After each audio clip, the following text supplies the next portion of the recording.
it is possible because let me tell you something. Lots of people in Iran saying, lots of, for example, Islamic Republic bureaucrats in intelligence services selling information to Israel. And I think it's possible because, for example, he wasn't a guard. First of all, let me tell that I don't know what does it mean in English. We call it abdarchi. It was a person, for example, the best way to explain that, working in the building. For example, it was a court, and he was working there as for example, cleaning the building, for example, bringing water to the judge, and this sort of things. He wasn't a guard or military person. Housekeeping. Something like that. It's hard to explain because I apologize, I don't know the exact meaning of it in English. But about, for example, regime is collapsing from inside, it is possible because what's happening in last year, especially after 7th of October, we saw lots of assassination. For example, Hania, or lots of the other persons, like Nasrullah, blah, blah, blah. And lots of people say in Iran, some people are selling information to Israel and United States because it is almost impossible, for example, to Israel to find all of these guys and kill them. And I think it is, I agree with that. Some people, I think, in intelligence services in Iran selling information, but we don't know because the relationship between the ruling class in Iran or these ayatollahs, we don't know much about it because it's not transparent.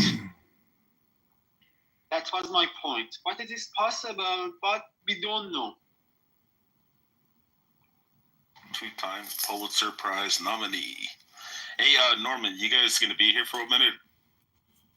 Yes. Okay, cool.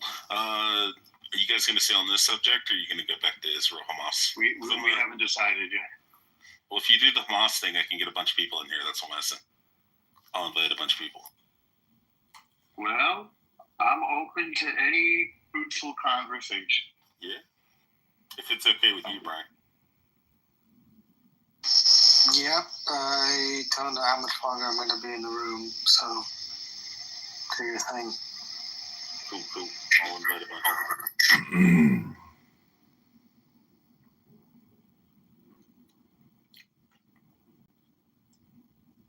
Yeah, if you could change this title to, like, Israel Hamas, because nobody's going to care about Iran. They're going to come in and be like, nope, don't care. But, you know, they'll get them fired up on the Israel Hamas. And what title do you think that is? Hamas are a bunch of dirty, filthy pigs.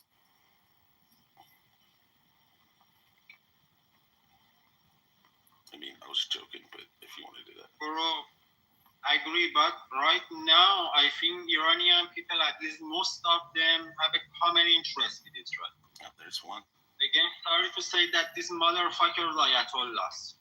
And I agree, it's not about love or this sort of thing, but I'm really just saying that thank you. Thank you for killing these bastards. For example, guys like Neil Furushan, Haniyeh, that was my point. And about Hamas, if one of you know, I just had a question. How much ammo and weapons left in Gaza? For example, how much, for example, that was weapons. How long can Hamas resist? That was my point. I think he's asking how long can... More than 1 year. Yes. I think you were saying, like, how long can they sustain the war? Like, how long can they keep fighting? Or they run out of, like, munitions? Emission. Thank you for guiding me. If somebody knows, please tell me. That was my point.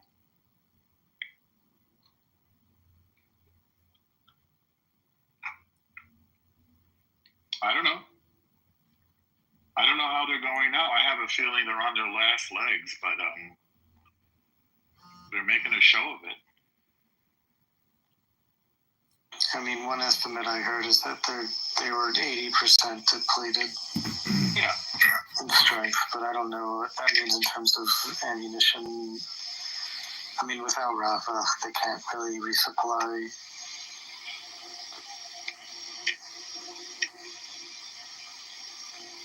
I don't know. All right, so I'm gonna invite the bunch in to start bringing people on stage if you want. Adrian's here.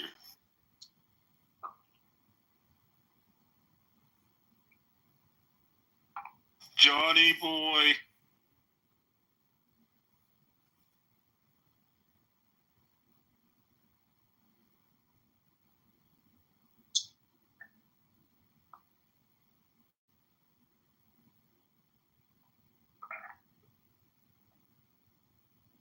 Adrian, how long do you think Hamas could continue the war with their current supply?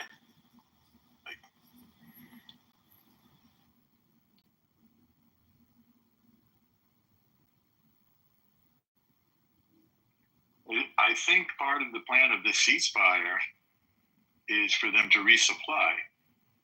And they must have their tricky little ways of getting their arms in because it seems like they intend to continue. But you can never tell with them because they're often full of baloney. I mean, I don't think that Israel withdraws entirely from the Philadelphia corridor under this deal until the last hostages is released. So for as long as they're still holding on to anybody, I don't think that they can really, start even, rebuilding all of the tunnels that were destroyed.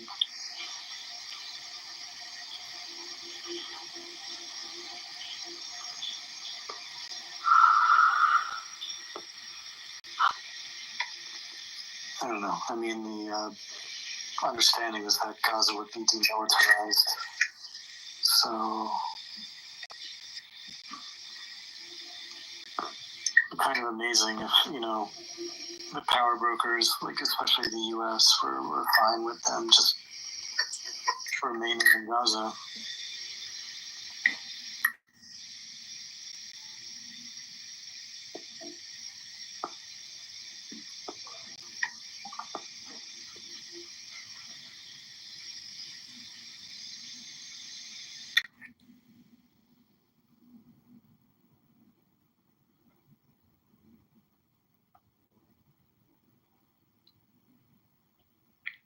You have to forgive me. I have a house full of kids, and so I'm cooking up a storm for them as well.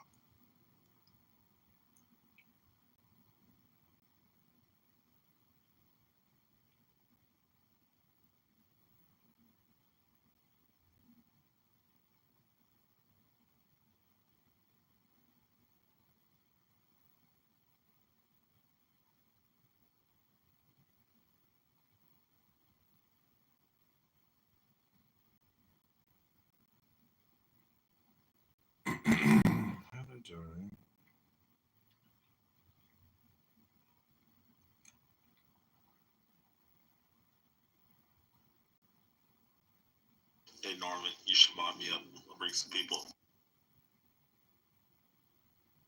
So what? You should mob me up. I'll get some people up on stage. I can bring them up. Okay, cool. Yeah, just start sending a bunch of invites to everybody. Okay, I'm cooking, so I'm willing to. Okay, so I'm willing to let the room go as it wishes. So, I mean, my basic position is that after a year and a half, 50,000 dead, maybe 100,000 or more wounded, Gaza's completely destroyed. What they've achieved so far is they've gotten 1,000 criminals released from jail. That's their big achievement. I think it's really humiliating for them.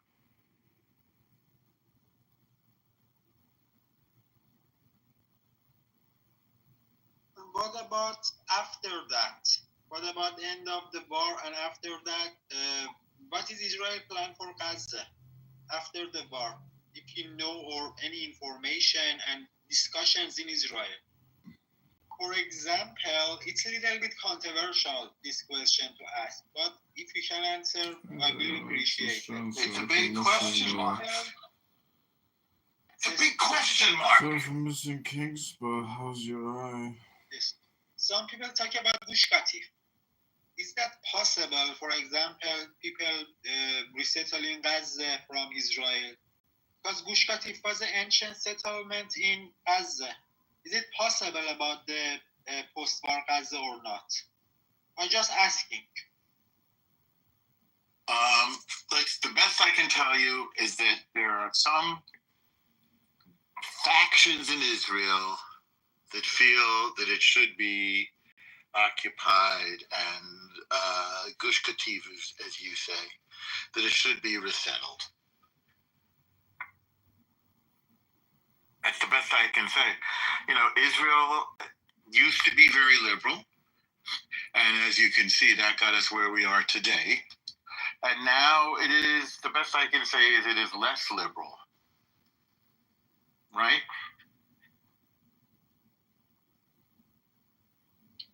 Igal, what do you think? Igal can speak with knowledge, experience, authority, and a moral clarity. What do you think, Igal? Ask him, Daniel. Igal, brother, what do you think about Gush Katif in post-war Gaza? And as much as I know, because I know some people in Israel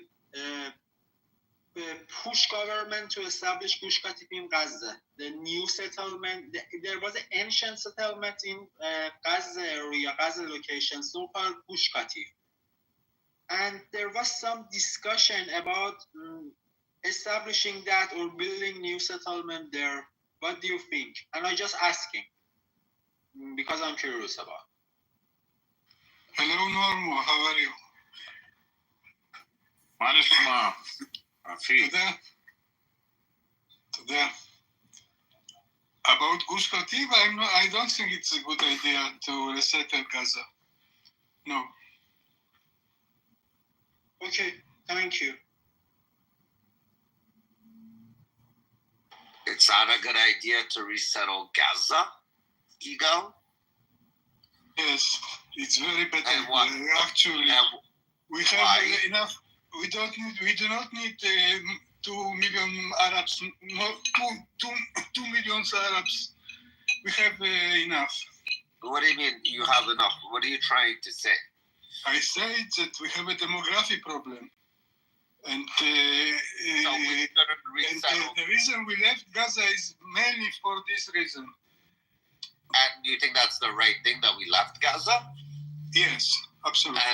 And so But it should be done differently, in my opinion. okay, and if you're saying resettling is not, so what do you think else differently is going to work? What I think? Excuse me, I didn't hear. Yeah. Well, what do you think is going to work differently? Your idea of different, because you clearly have to understand it's either we resettle them to make sure that October 7th doesn't happen, or you have another idea that you're pretty confident that's going to work. Correct? Yes, but we left Gaza without any security arrangement. This time we should take care of that Palestinians, that Hamas will not gain power again. Okay, so it won't be Hamas. It's going to be ABC, the new terrorist group. And so we have a new group now. You understand? Hamas is a name. The ideology stays, right? Hamas is just a name. Hamas, Hezbollah, Ayatollah, all this shit is all a name, but the ideology is all the same, correct? Ideology. More or less. Okay, so what does it matter if Hamas stays? The people themselves are already, they are Hamas. They have the mentality of Hamas. So what do you do in this case, Igal? There is no easy solution. There's no easy solution. Your people right now just got killed. But slaughtered. to rest, So until it to, doesn't go.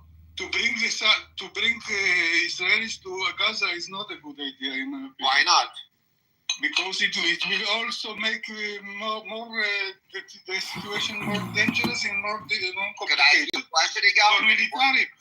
Okay, I agree with you, but when we were there, do you think October 7th would have happened if we were there? Yes, probably yes. Do you think October 7th would have happened if we were there watching it on ground? Really, Ego? You're a grown man. You believe that?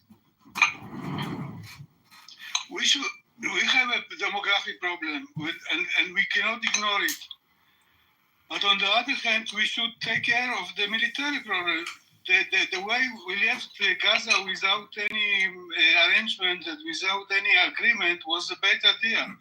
We should, as I said before, we should do it.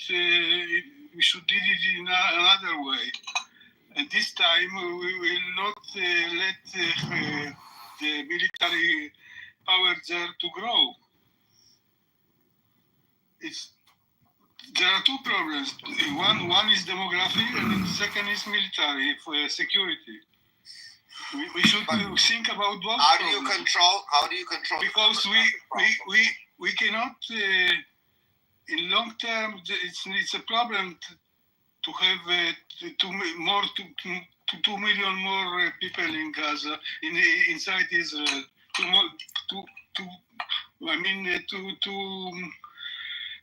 2 million more Arabs, which will lead in the long term to a problem. Excuse me? So you know what happens in this case? If Trump comes, he must depend on the U.S. for aid. If you want to continue receiving aid, take back your peace bill. That's what's supposed to be done. Sorry, I don't hear you. I have some problems. I said since Trump is in power and Egypt and Jordan relies very much on U.S. aid, so he has to tell them, you know what? Take these pieces of shit, your pieces of shit, because Gazans are what? They're Israeli, not Israeli, they're Jordanian, they're Egyptian. It's like a mix of these Arabs. Take back your pieces of shit, and we'll continue providing you aid. If not, U.S. stops providing aid to Egypt, to Jordan. What do you think should be the plan for Gaza? What should be the plan for Gaza? Get pieces of shit like them out. They're not our people. They're not westernized. They're not normal fucking people. Hold on, traveler. It's completely impossible. It's not impossible. Everything is possible. Completely impossible. Everything is possible. Even in this situation of war, it didn't happen, so it won't happen ever.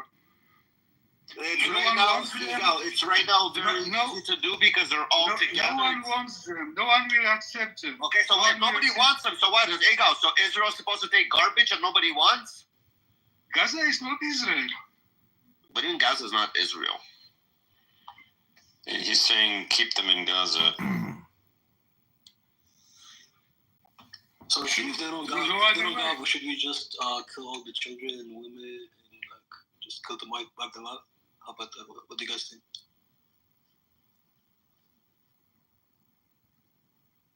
Well, that would be psychopathic. Isn't that what they do practically? The idea?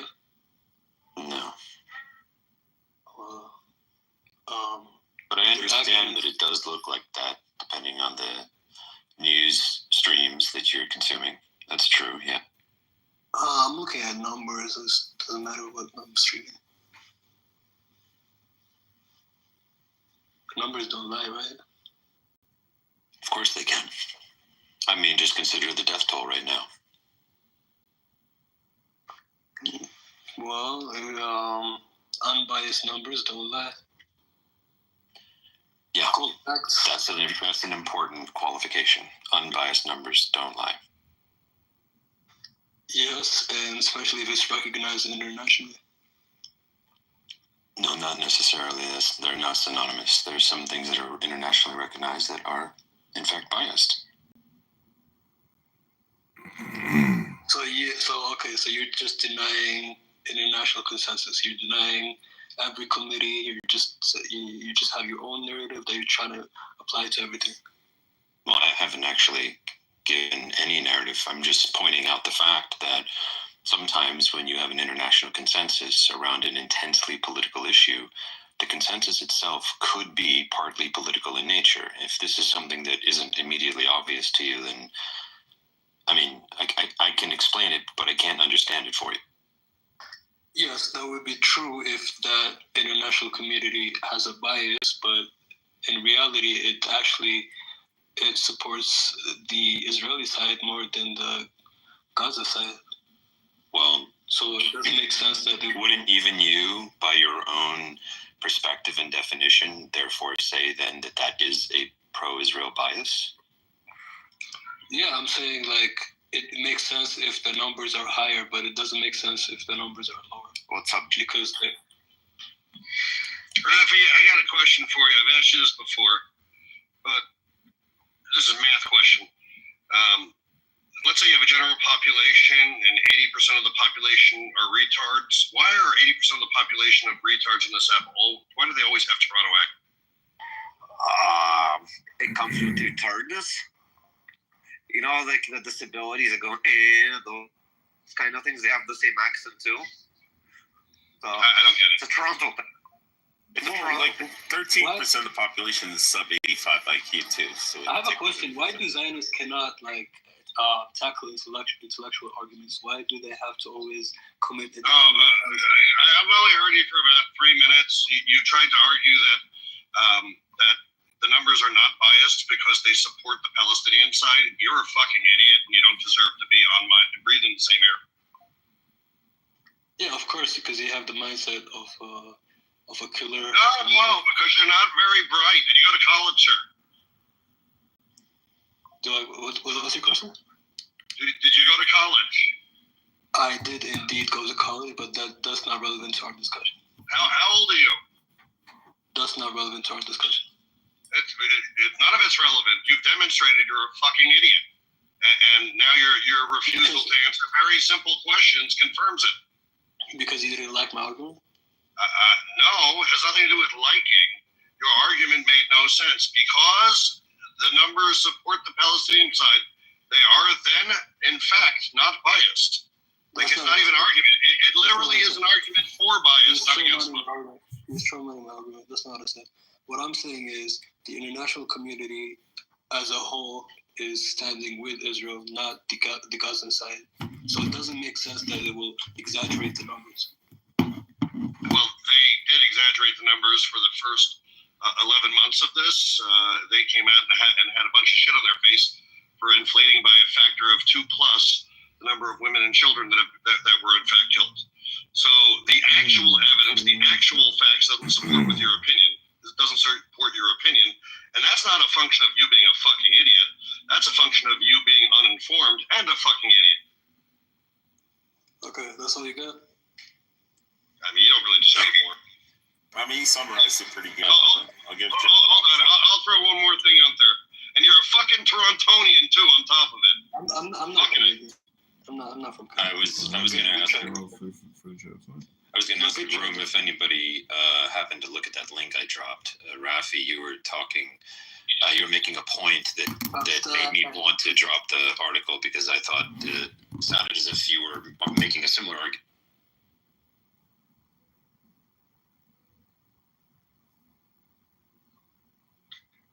Look, in fairness, it's helpful to have idiots in rooms like this because it makes us feel good about ourselves. I mean, it's kind of still out there all the time, but I digress. Hey, Rich, I'm not in the mood to have you be my idiot today. I mean, that time will come again, but right now I'm not in that place.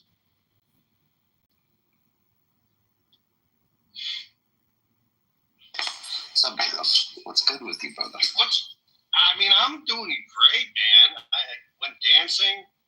Felt like my mojo was overflowing, in scary quantities. Was all good.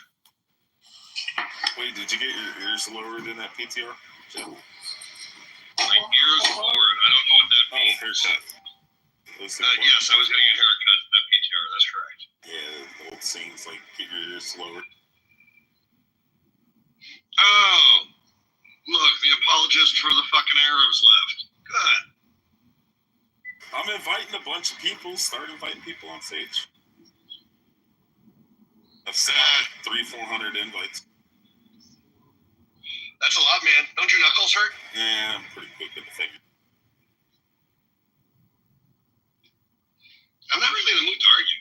I don't know if you noticed. I'm just like, we go pretty hard. Yeah, but it's not really arguing when you're talking to like Hamas supporters. I mean, it's like saying I wrestle. It's like he may or may not. I didn't hear him long enough to know he was a Hamas supporter. I only figured out that he is a fucking moron. Yeah, it's the equivalent of like saying you like wrestled with a guy with like palsy. You know, like I wrestled against him and I won. Well, I mean, hello, Julian Wan. Hi. Not tonight. what? Even sober.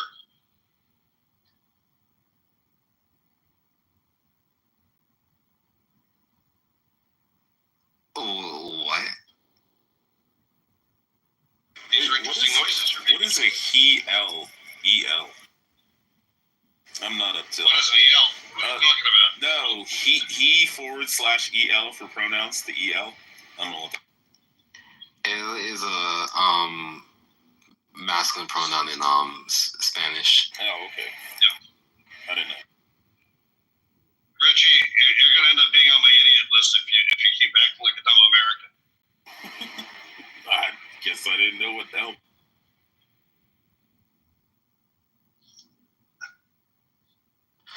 Jeff, you said not tonight. Was that directed towards me or?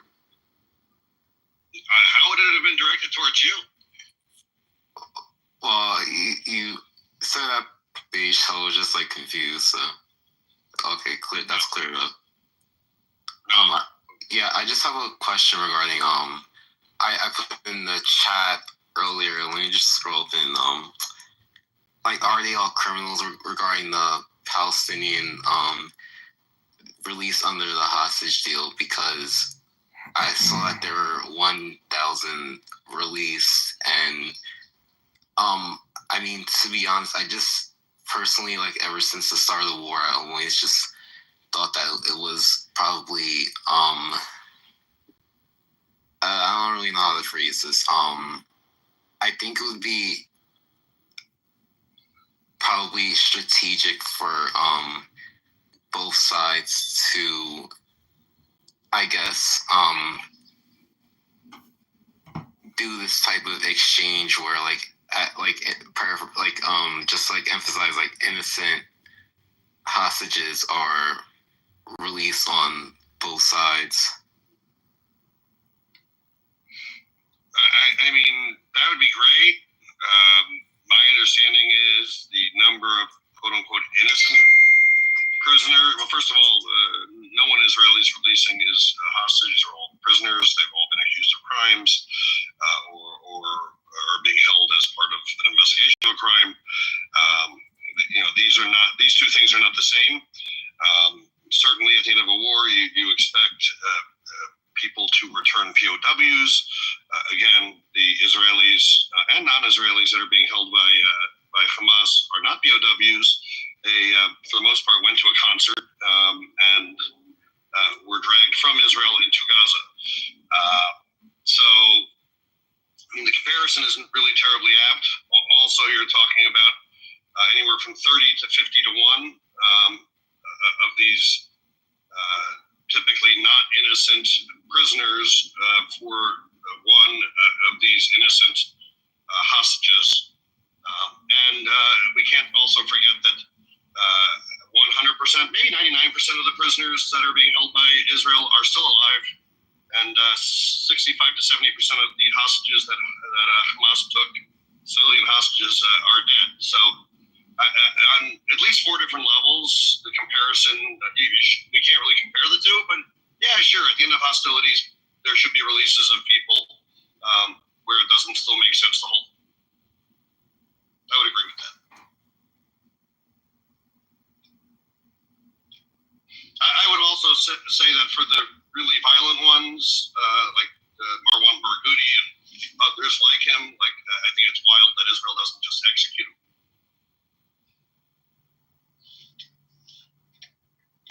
Yeah, I also saw a tweet earlier that this hostage attacked someone and was going to attack someone else until they, I guess, got apprehended, and it was just a heartbreaking story to read, and I don't understand why they're, I guess the optics, but I just don't understand why this person's not in a cell somewhere, like, with the keys in a landfill.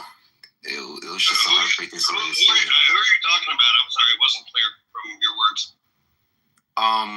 Well, I read a story earlier, like one of the prisoners Israel has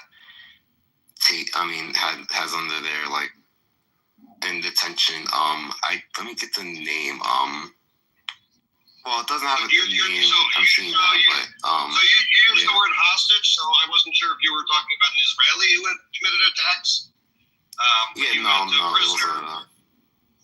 So I mean, it's really hard because language is important, particularly for a situation that has so much texture to it. So if you're talking about a prisoner, a lot of the prisoners are convicted criminals who have murdered many people that are being released. In fact, the head of Hamas was a convicted murderer who had murdered many people, who was released like a decade ago in a house in an exchange for Gilad Shalit. This is a unfortunately common thing that ends up happening, and it comes back to bite. It's come back to bite Israel in the butt. Believe it or not, the head of Hamas would have died in prison, but Israel actually gave him brain surgery and saved his life.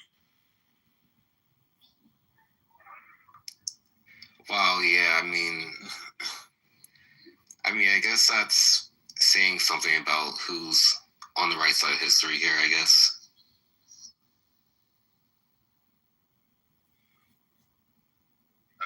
I think so. I personally think Israel holds itself to too high of a standard. I agree too. Yeah, Jeff, I just wanted to say your earlier discussion, exchange of personnel was painfully, fair sounding. And there is a, underlying reality here that is obscured. It's just so strange, the beliefs that people have about this. So, I really am shocked that this deal is like the others, and that people who are convicted criminals are being exchanged. I don't understand how Qatar or the U.S. or anybody else who's like a third party to this is like, oh yeah, that's a good idea. We need to get a ceasefire that looks like that.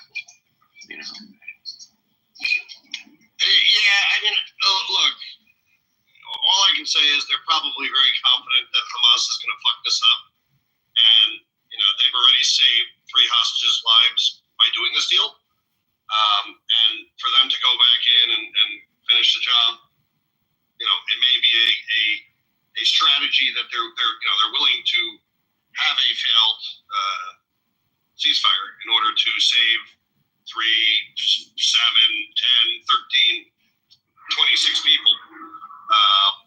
That may be what's going on there. Again, I don't get the strategy entirely. I would have said 3 months ago, you have a month to return all our hostages for Marwan Barghouti and the next 10 future leaders of the Palestinian state that are being held in prison as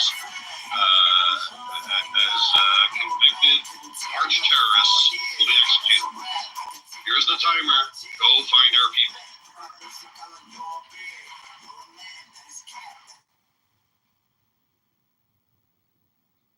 And the good news is, even if it didn't work, at least you don't have to worry about them trying to negotiate for these assholes back.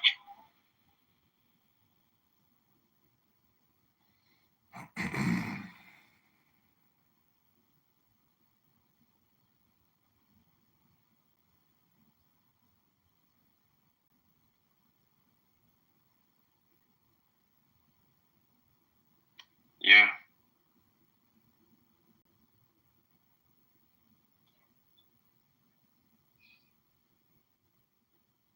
Yeah, Prince, I'm not in the mood to deal with a liar and a bottom. You can go support terrorists in another room. But I think it's really great that Hamas has recognized Israel's existence and submitted to it and is returning its people.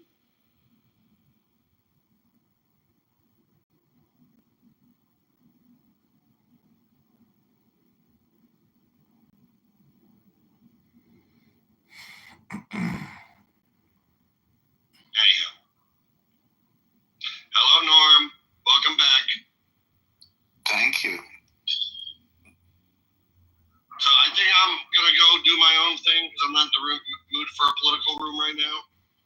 But I'm glad you came back. So I don't, So you don't feel guilty about flying the coop? No, why would I feel guilty? I leave it in good hands, Norm. You're like one of the best. Okay, I gotta book you two guys. I'm constructing furniture. Thank you. Oh, okay. Were you having something? What was Prince's point? Prince seemed to have had a point. He just wanted me to bring him up, and I didn't care to. So I don't know that he had a point. I mean, usually he just lies about shit and interrupts everybody and makes it impossible for anyone to have a conversation. So I didn't choose to bring him up. But I'm leaving, so you can do what you like. Have fun. Thank you. I just for the record, I just cooked fried rice and steak for the kids, and it was pretty great. How complicated was the recipe there? I don't know. I went into a kind of flow state and just started cooking. I don't know if you'd consider it complicated or not. I do a really slow caramelization of the onions. And I start with just I chop up the onions, put them in a pan and cover them at a really low flame with no oil and leave them there. And the moisture comes out of them and steams them, and they get translucent. It's really sweet. So that was the beginning. And had some actually really nice piece of steak and some rice, and threw a little wine in there, olive oil. It's pretty good. Sounds fantastic, dude. Yeah, it's good. Sounds yummy. Thank you. So was anything interesting going on conversation-wise? It looks like the room is dwindling. Rafi made a point that I tried to respond to, but I think there was some other characters and never really materialized. I was just trying to see if I understood him correctly and if his position was essentially something like kind of a military occupation, but I didn't. I don't actually know him well enough to know what he thinks about the subject. So Rafi is a post-Soviet, and as such, his very kind of pragmatic view of the world is let them get along as good neighbors, and if not, either kill them, imprison them, or get rid of them if they're going to be violent, if they're going to be terrorists, if they're going to attack us. Defeat them. I think that's pretty accurate. That's sort of a Russian thing, just crush them, you know. Whereas the traditional Israeli perspective has been, well, let's try to give them a nice life. Let's invite them into Israel. You know, the kibbutzniks in the Gaza envelope, which is the area around Gaza, they used to go into Gaza and bring people out for hospital treatments, cancer treatments. People from Gaza used to come into the Gaza envelope to work. Apparently those people went back into Gaza and delivered information to the terrorists that made October 7th possible. So the first response to October 7th, even before the military responses, they're never coming back into Israel again. They're not welcome. Nobody, not one. So that's a change. And I think the surveillance of the area was sort of automated, so they had cameras and even remotely operated automatic weapons. I think that's going to change too. I think people are going to keep their eye on these guys. So, I mean, and the general consensus, I think, in Israel is that this war is not over. We're glad to get our people back, but if you think this war is over, you got another think coming. Hey, you got that expression right. Not many people do. I'm careful about stuff like that. I'm also one of those guys that grew up on the AP style book like you. Hell yeah. Yep. Yep. But why would Hamas agree to this deal knowing that the war most likely wouldn't be over after? Why would they what? Why would they agree to this deal knowing that after the 40 days, the war would most likely, continue because they just likely lost their leverage in a way? They got 3 hostages back, and they're going to be... Thank you for calling. This message center is not checked. For a response, please text this phone number.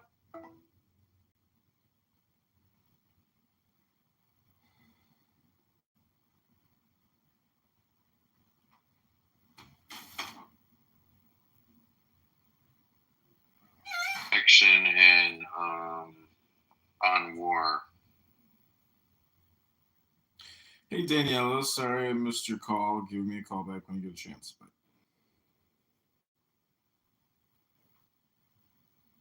That hostilities continue, then it's bad for the other party if they continue. So, if Israel is winning, then all things being equal, Hamas wants to buy time. That's like, yeah.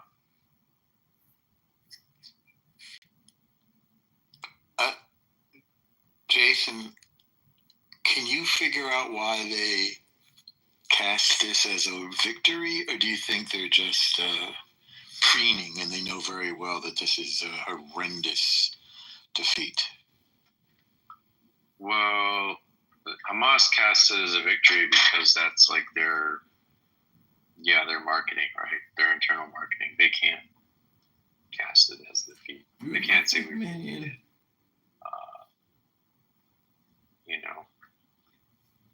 And yeah, it's just marketing. And that I think is like a big problem actually with all of these ceasefires, that they tend to give the terrorists a way to save face, which really is the one thing that prevents the conflict from ending. It prevents an acknowledgement of defeat.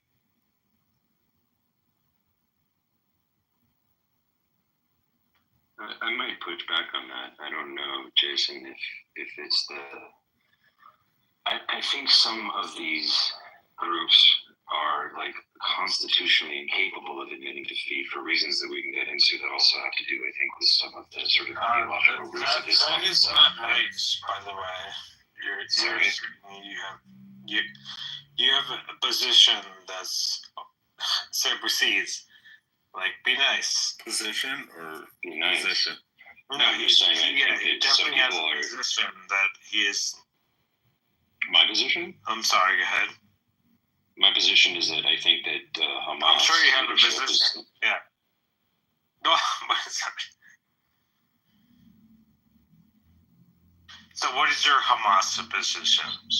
So David, I want to say I see what you're saying, and people on the other side will even say that. And I guess the only thing I can think about is these people are not Asians, right? So people used to say the same thing about Japan, and unlike Middle Easterners, Japanese people really don't give up. And I think all of these people think they are so tough. Well, they're not. And, the Japanese admitted defeat. And so I don't think we can look at a bunch of people in the Middle East and, be like, oh, they are so much tougher than Japanese people or something like that. Hey, Jason, you should mod me up so I can bring people up. Well, for the one, I do know Japan. Okay. So, what is your point?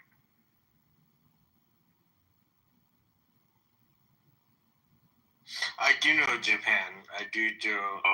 I'm sorry. David, I'm and if sorry. you actually I want to apologize talk to you. to me about. I want to the apologize to you. Please let me apologize to you. I was talking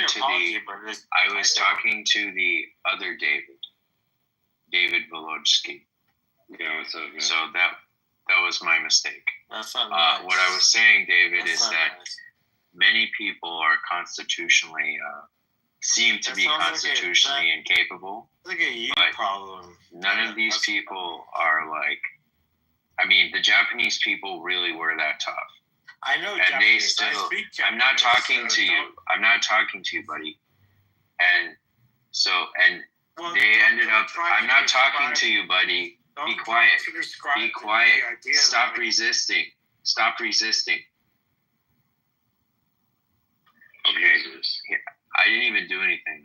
You just left. Oh, it was me. I moved to the audience so you guys could thank you. engage. It's very convinced he knows Japan. Yeah. So, so I'm just saying, like, these people will admit defeat if they've got to.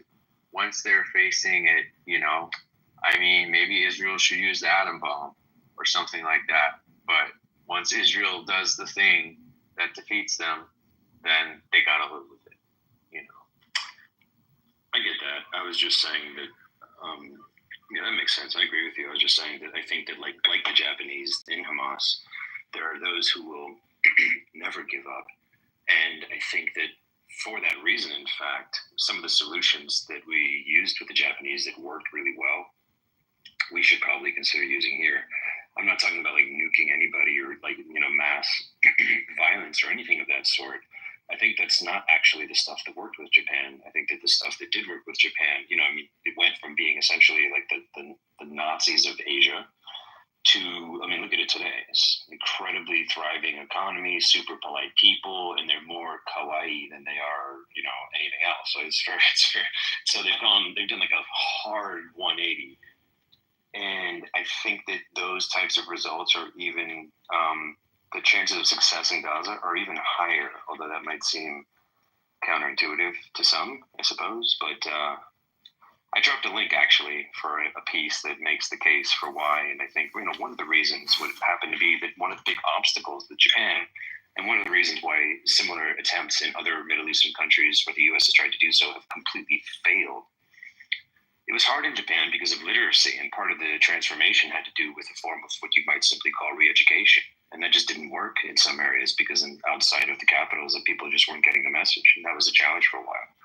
And in some Middle Eastern countries, that's like the reason, like that's a real big part of it. But in Gaza, like the literacy rate is impressively high. I mean, they're literate, and that helps to pass the sort of propagandistic anti-Semitic hatred, as we all know, the textbooks and everything, although as I understand, they're not in use right now, but still, like, you have a highly literate, small society where the infrastructure is reliable. It's, you can get to everyone, everywhere. You can really, in a very short amount of time, I think you could really turn things around and offer the people of Palestine, the Palestinians, a different path forward, where their children will care more about being doctors and lawyers than slaughtering innocent Jewish people or something, right?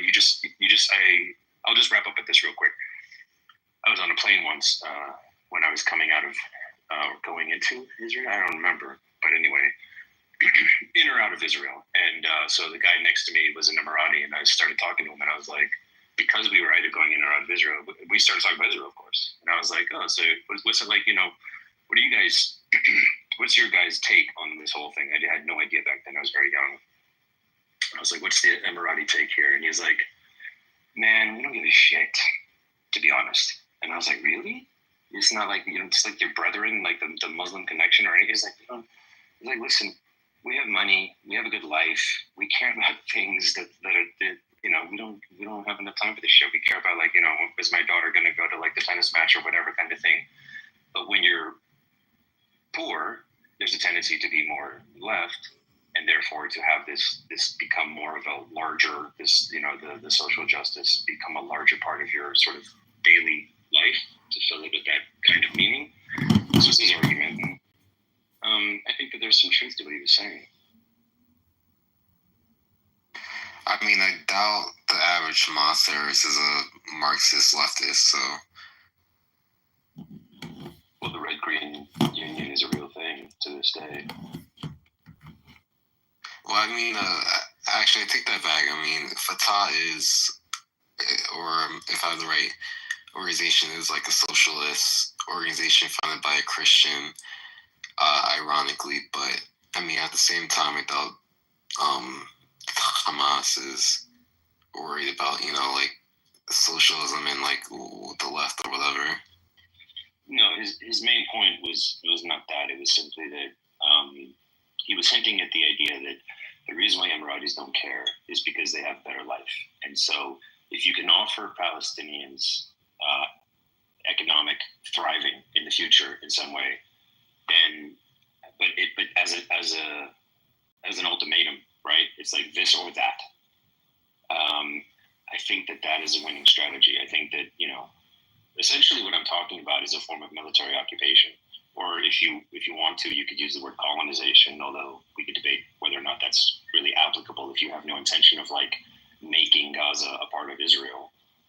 But I think that something along those lines would minimize violence on both sides. It would increase the chances of Gazans for their grandchildren to have a thriving future, because honestly, this future I see for them now is 5 more rounds of this. And how's that going for the Gazans? And honestly, the way that they're playing this game, I don't think it should go any other way. I mean, this is the chess game. They set up the chessboard this way. Israel's just getting checkmate.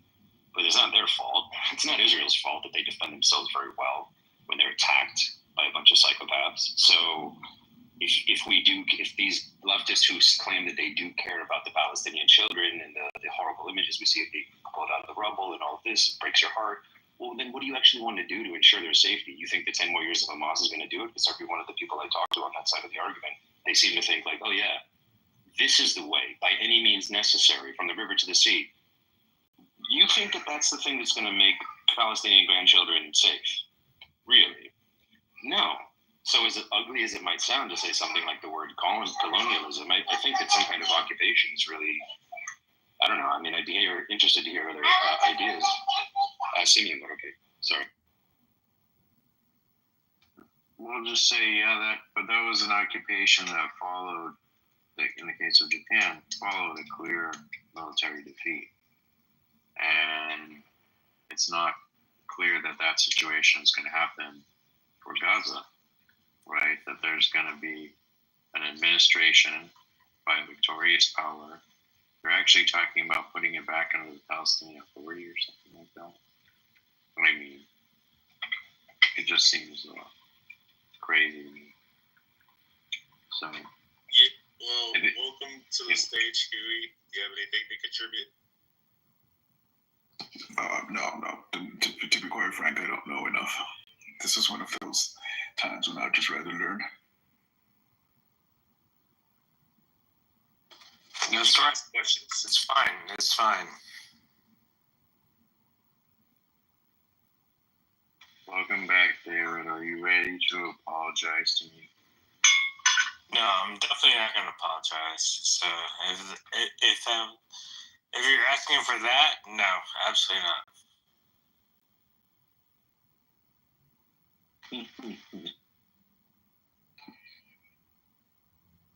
David B., are you drunk?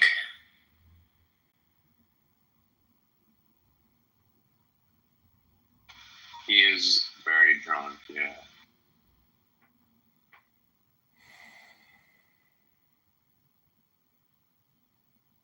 What's up, faggots? Let's not use the F word. Like, How about faggotry?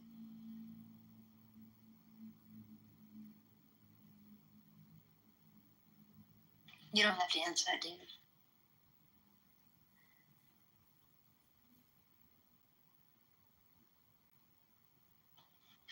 What are you guys talking about? Hamas?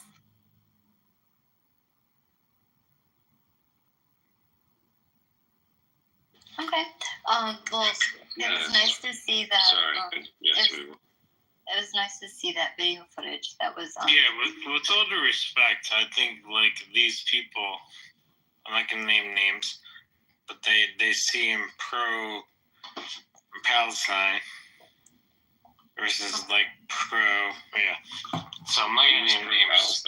But I'm not giving you names. And you want to stage? Nah, I'm not gonna say.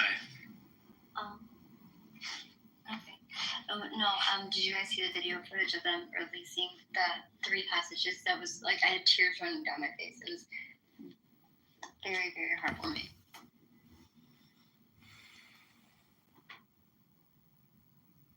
No, I can post a link. I haven't seen the footage. It's dope. Okay.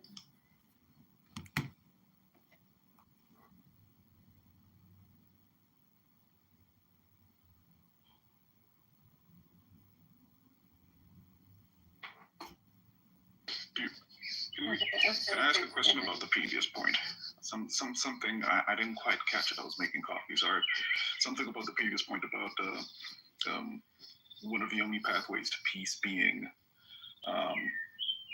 providing the Palestinians, those in Gaza, with some kind of okay, things like leave the Gazas alone. Okay, that's one, right? I put the link in the chat. Huey, what is the question? Thanks, and I'll take a look in a second. Well, who's directly, theoretically meant to take responsibility for that, though? And how sustainable is it? The occupiers, I suppose, would be the ones responsible for guiding that. Whether that would be, this is where the conversation gets started. Do you think that it would be tolerable to the neighboring states if Israel were to do that, or if the United States were to do that?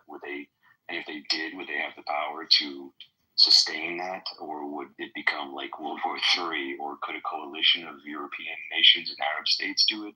This is where the conversation starts, and I think the answer is probably something like all of these situations, although maybe 1 or 2 of them might actually be feasible, none of these states are going to want to inherit that headache. So it's essentially stillborn as a concept. But as an intellectual discussion of like, well, what would work here? I do think that would work. I just think that it's politically unfeasible. Nobody's going to want to do it. Nobody wants to take that on. It's insane.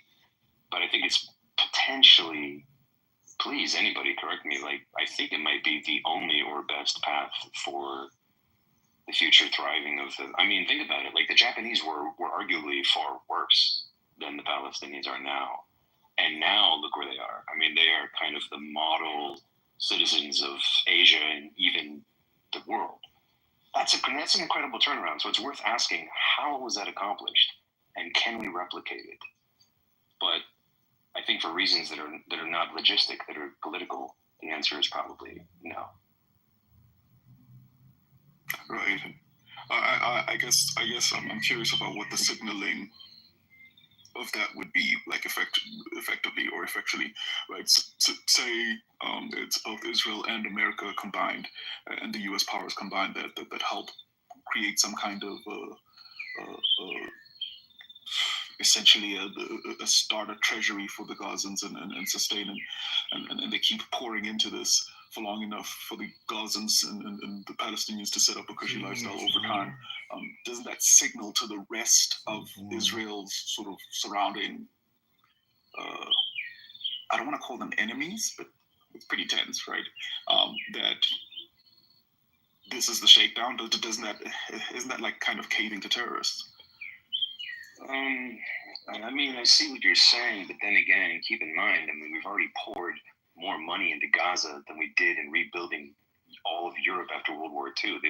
The idea, this is the thing about the talking point that like the Gazans are living in this open prison. It's like, yeah, until you then look at what Gazans have been sharing on social media themselves since October 7th of what things looked like before the Israelis and the IDF attacked us so unjustly. And then they're showing images of like a tropical resort, essentially. If anyone has seen these videos, you know exactly what I'm talking about. So we have been pouring money into this area. Israel, for instance, during the withdrawal, you probably know the story about the greenhouses and things of this nature. Like, there's been a lot done, but I don't think that part of it would change. In fact, I think that you could probably draw back on a lot of the money going into this place, like cut it in half or something, because if you're actually there sort of in a governance role, then you don't, like, a lot of this money is just going to the wrong places, which is why so much, like, it's just so much more money than is needed to do the job. It is so much more money, I believe. And, you know, maybe someone who knows a lot more about this stuff could tell me what an idiot I'm being, but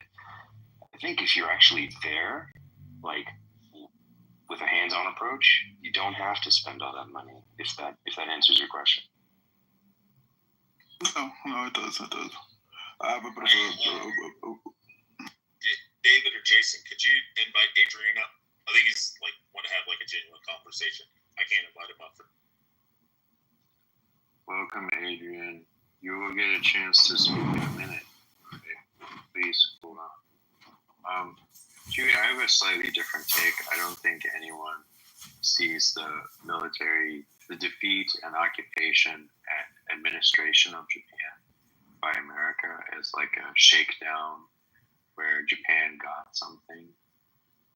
And that process is not about resources needed for a cushy life. It is about disciplining the society to do what is needed for a cushy life and not to do other things. So, and that part of that is, yeah, they're gonna have gainful work. That's what we gave Japan, was the opportunity to trade with us on terms that were, you know, not disadvantageous. But we didn't give them, and we prevented them from starving to death early on. And then beyond that, any cushiness, that came from the Japanese themselves. And it came really from two things. One, the U.S. is kind of directing Japan into markets in a certain way. And the other is the U.S. is keeping Japan out of the world stage in another way. Japan is not engaging militarily with any of its neighbors, which is what put Japan in the situation it was in the first place, really, was that kind of destructiveness. And that's where I think you can do the same thing with the Gazans or other people in that region. That's when occupation is helpful. That's how occupation is helpful.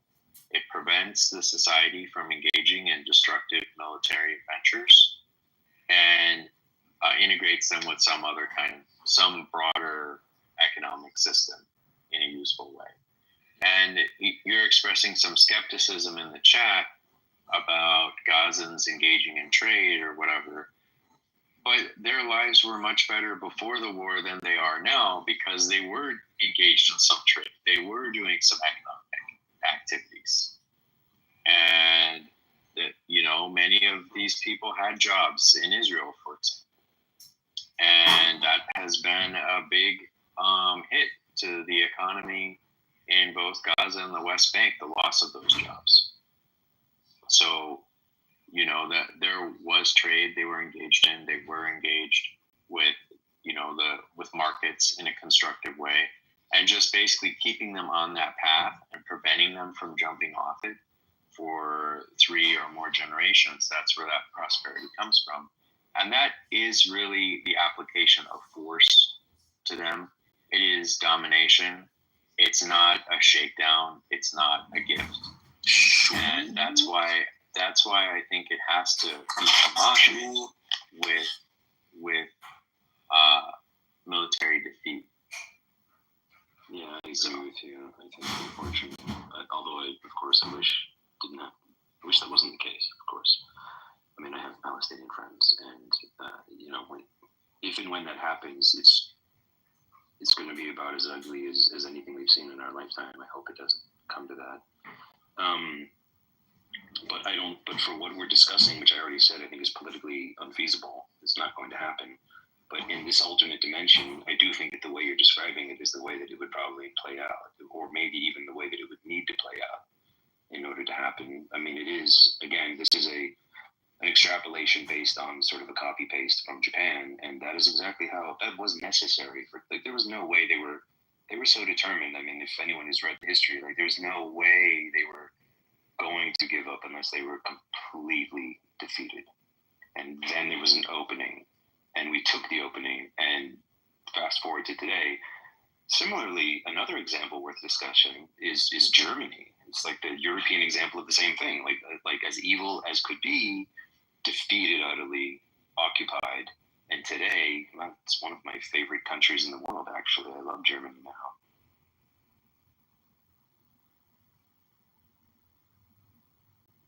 Yeah, well, that was total devastation, total obliteration, Dresden, etc. But that was the world converging on one point. Now you have one country engaged against another, with the world being psyoped into thinking that Israel is the aggressor, the violator of the law, when it's the exact opposite. So the propaganda war is, you can defeat it as best you can. But anyways, we're entering into a whole new age with Trump taking office. So he said at Mar-a-Lago, if the hostages aren't released, all hell's going to break loose.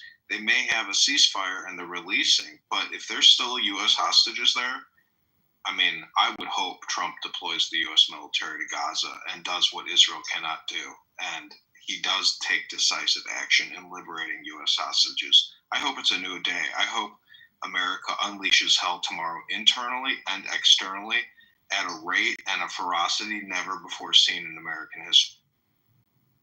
When you say what Israel can't do, you mean politically, right? Because I think Israel could probably wrap this problem up in a brutal week, but they refuse to do so because of for moral reasons.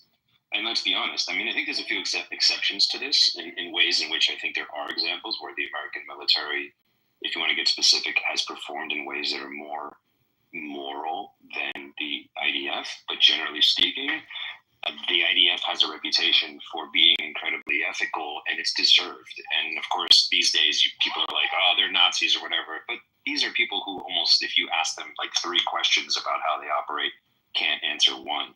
So I think that they do have those standards that, I guess what I'm saying is that, like, I don't think that it's not possible for them to do it. I think it's that they consider it morally beneath them to do it. And so for that reason, is that why you're saying, the U.S. can come and do that? Because historically, we don't have those kind of reservations when it comes to dealing with terrorists. We'll deal with terrorists the way that Syria deals with its own people. I mean, we can be pretty fucking brutal. Nate, I have a question.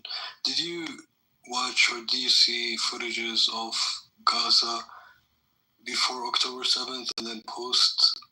Not even post, but like current time.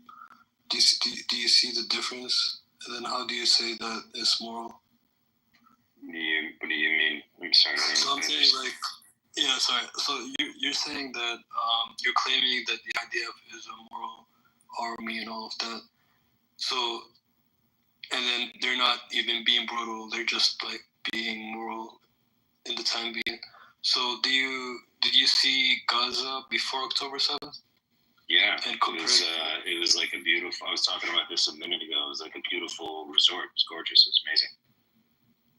I don't know if you're being sarcastic, but if you saw the difference, it's a huge difference. Are you saying that it was nice before, or are you saying that it was No, obviously it's not nice. I'm not saying it was nice, but so it was terrible before, and then after it was what? Terrible? Okay, so before October 7th, it was obviously the most populated city in the world. 90% of the water is unclean. Okay, anyways, it was bad. That's the point. So now it's destroyed. The infrastructure, the whole infrastructure is destroyed. Everything's destroyed. Over 40,000 people, innocent people have died. So, like, how do you justify the idea of being moral? That's the question. Okay, well, there's a lot to unpack there. It's not 40,000. The number is more like 52,000. And of that 52,000, they're not all innocent people. I mean, that includes all the Hamas militants that have been killed. That's why I said 40,000. Okay, well, it's more than 10,000. But anyway, the numbers are also inflated by Hamas. These are Hamas numbers, right? Don't forget. And there's been data on this. I think Tablet had a really good article on how, if you did statistical analysis of the increase, you find out that the only way that you get the number that you do in that time span is with artificial increase. Like basically, Hamas is fudging the numbers. Those aren't the real numbers. What are the real numbers? Well, the answer is we have no idea.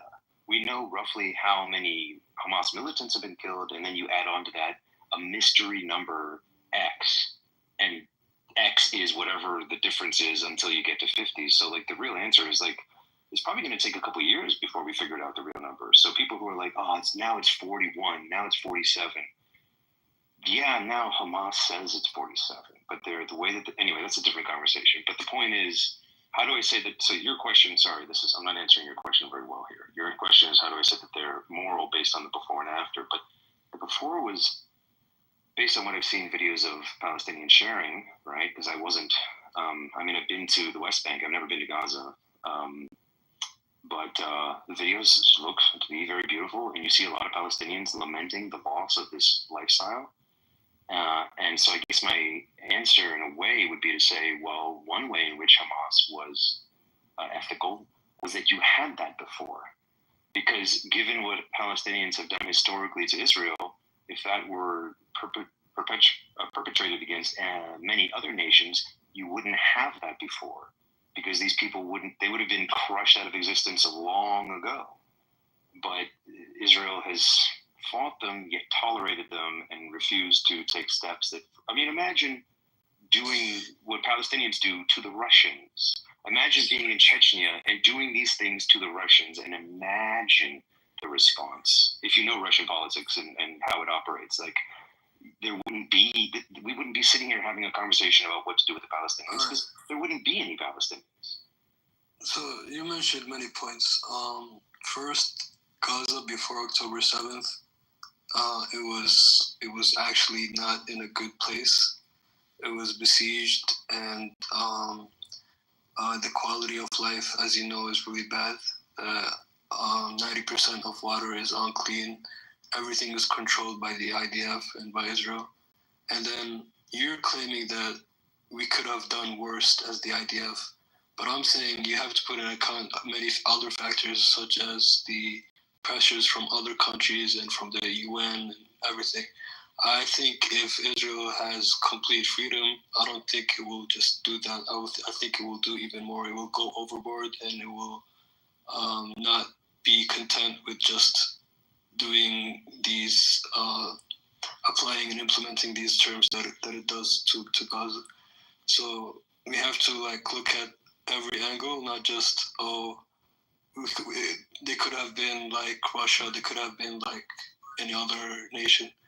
And then you said that you're questioning the 40,000 people, and you're saying that's Hamas. That's not Hamas.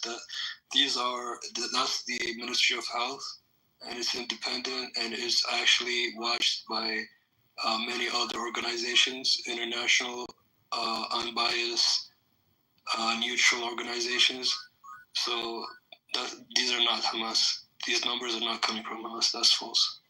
It's not false. It is Hamas, but that's something that I think, I don't know, listeners could perhaps. You and I are not going to settle this on stages unless we start pinning documents. But the point is, if you're asking, okay, back to your original point about ethical behavior. I'll give you some, because we're drifting off course here. Let me try to answer your question more directly. So, Israel is more likely to try to achieve ceasefires than many other militaries of its proportionate size and power. They do things like roof knocking and leaflet dropping. They do prisoner swaps, right? They essentially tolerate the existence of a group of terrorists whose sworn purpose in life is the elimination of every single Jewish person in Israel. There's many nations that on those grounds alone would just launch an all-out. Tolerate? So any of these things, right? Now, I did say there are certain ways in which, for instance, I don't know if you were listening, but earlier I was saying that, there are actually some ways in which many people may not be aware, but, in which the American military actually excels beyond Israel in terms of, ethical standards. And I think some of those things we saw in this war, we've seen things that, when I speak to some of the military people that I know, Americans, they'll say, well, the U.S. Army would have done it like this, and that would have saved a lot of lives in this situation, right? And Israel's not doing it that way, but there's reasons for that. I can explain more deeply if you'd like me to, but I think I'll stop there. I don't want to talk. So when you said the idea of tolerates, or Israel tolerates, the state of Israel tolerates Hamas, that's an overstatement. You realize that and you might differ with that, but I can prove you with facts. 2021, the battle of 2021 or the war of 2021 was started by the IDF, was initiated by the IDF. The war of 2014 was initiated by the IDF. 2012 was initiated by the IDF. This isn't what I meant. I'm sorry to interrupt you, but I didn't. So they're not obviously they're not tolerating. They're always trying to. It's not a secret that they're trying to destroy Hamas. So I don't know why you say they're. I say that because for one thing, if anything, I think the counter argument that to steelman your position, the counter argument should not be, oh, they've been trying but failing to defeat Hamas. That's kind of a silly point. If they really truly wanted to destroy Hamas, they could just nuke all of Gaza right tomorrow and then deal with the international outrage tomorrow. The point is, they don't try. Let me finish. They don't actively try. They don't throw 100% at Hamas to destroy them. Instead, they tolerate them. They allow them to exist. Now, I think that a steelman counterpoint to what I'm saying is not, oh, they're trying, but they just can't because Hamas is just so strong. It's silly. Instead, I think it's better to argue, well, what about the idea that maybe Israel has actually propped up Hamas to sort of create something to fight against, in a sense, right? Like Netanyahu having supported, and that, I think that is a stronger counterpoint if I were in your shoes. Okay, that's just because you're going into like conspiracy theories when you say that, so we're not going there. But so it's true, like practically the IDF can destroy Gaza by dropping a nuclear bomb, but that's obviously, you know this, I know this, that's not a political option. Israel doesn't have this political option because we have an international community, we have other foreign countries that will not allow this. But yes, the IDF, they are unable to destroy Hamas. And this has been proven in many years, in many wars before this. They cannot destroy Hamas. And this is not because Hamas are strong. It's just because Hamas is there. They have the war mindset. They have the lead when it comes to the morale. It's their land. They're attached to the land, and they have this spiritual attachment. So it's and also you have to put in account the tunnels and guerrilla combating that Hamas does. So you cannot. I don't care how advanced your army is, you will never be able to destroy Hamas. Traveler, do you mind if I engage a little bit here? So my question would be, if come when Donald Trump goes in office and the American hostages aren't released, and or if Hamas starts attacking it, if the United States gets involved and they start using bunker busters and they start carpet bombing Gaza and they eliminate the 2 million people in Gaza, then does Hamas exist anymore? Well, I don't think that will happen to begin with. Hypothetical. We have to. Hypothetical. What would you say? Yeah, but also you have to put in account that the reason why. What people don't understand is it's just another human endeavor. Stephanie was raised Mormon. Oh, cool. Mm-hmm. Mormonism is one of the most ridiculous stories that people tell. Okay.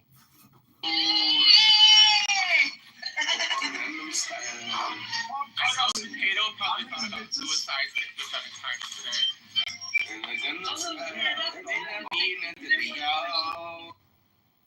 was like, oh shit. Their energy was on point though. Yeah, but it's like, you're not. Bad TikTok. Oh, that's one of the brothers. Bad. No.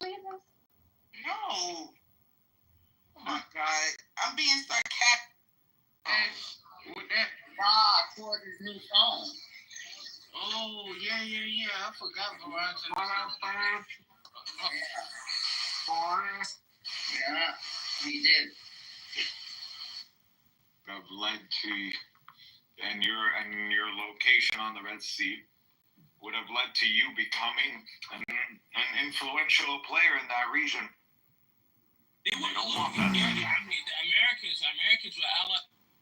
Ran on the side of white supremacy. Like, the amputees don't surprise me. But, like, the ADOS people, like, this is just so anti-everything that you've been saying. But we live in society of white supremacy. It's all around us, right? There's this TV show, y'all. It's very strange because they point out a lot of, it's about demons and stuff, but it's called Evil. It's on Netflix. But I do think there is a big, and Dr. A.G. was pointing out, a cult following with this stuff, and they kind of point out cults and how that kind of stuff plays into it, and how I genuinely believe there's some evil shit going on with them. Just saying it now. There's some evil, weird shit going on with them that's beyond what like Dr. A.G. said, there's something you have to deprogram these people's brains into.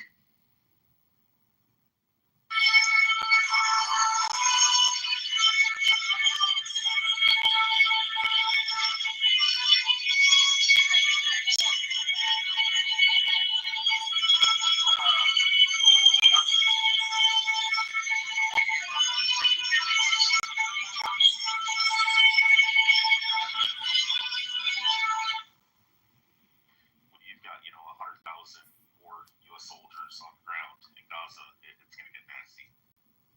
Just ask yourself. Oh, sorry. Go ahead.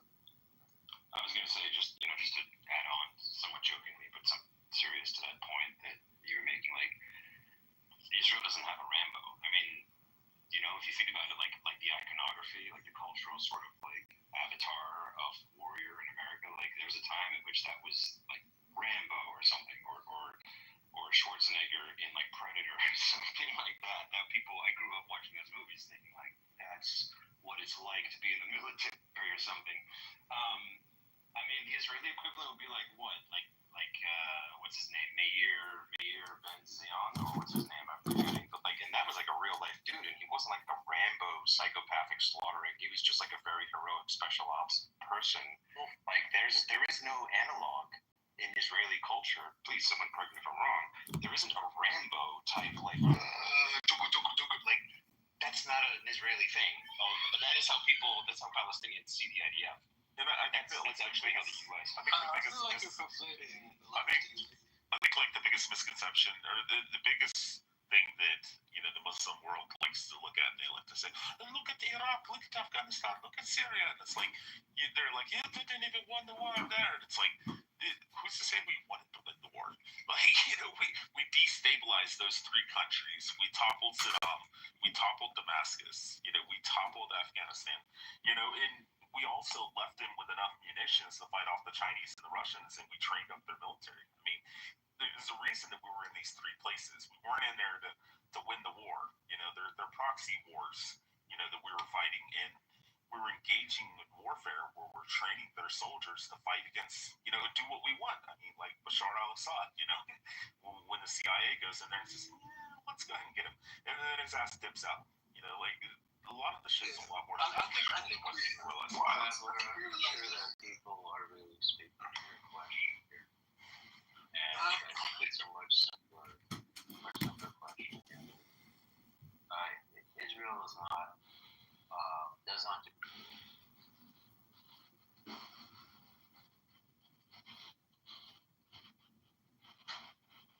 Also, for you people that are saying to make an MEV bot, it takes a lot more than just being intelligent to make an MEV bot. You also need to have a shitload of money. You can design the best MEV bot, but it's gonna run at a loss unless you have like at least $1 million to put into it. You're probably right. People will MEV your MEV. Like, you have to be playing 5-dimensional chess if you want to try to automate it out, trade people, because there are already people doing it who have been doing it longer than you. So true. which is honestly good advice when it comes to crypto investing in general. However, I still have a strong belief in the overall technology, so I think people are better off learning how to use it and familiarizing themselves with it at least somehow.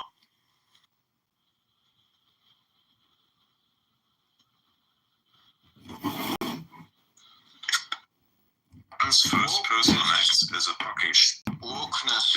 If hang on a second, I was saying, if Baron's first post on X is a fucking shitcoin contract, I'm gonna lose it.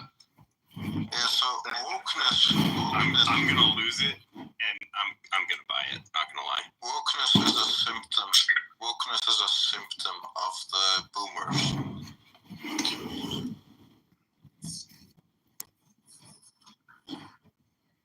How though? What do you mean how though? And what exactly did they do specifically? Look at the modern world. The entire modern world no, was designed by boomers. The modern world is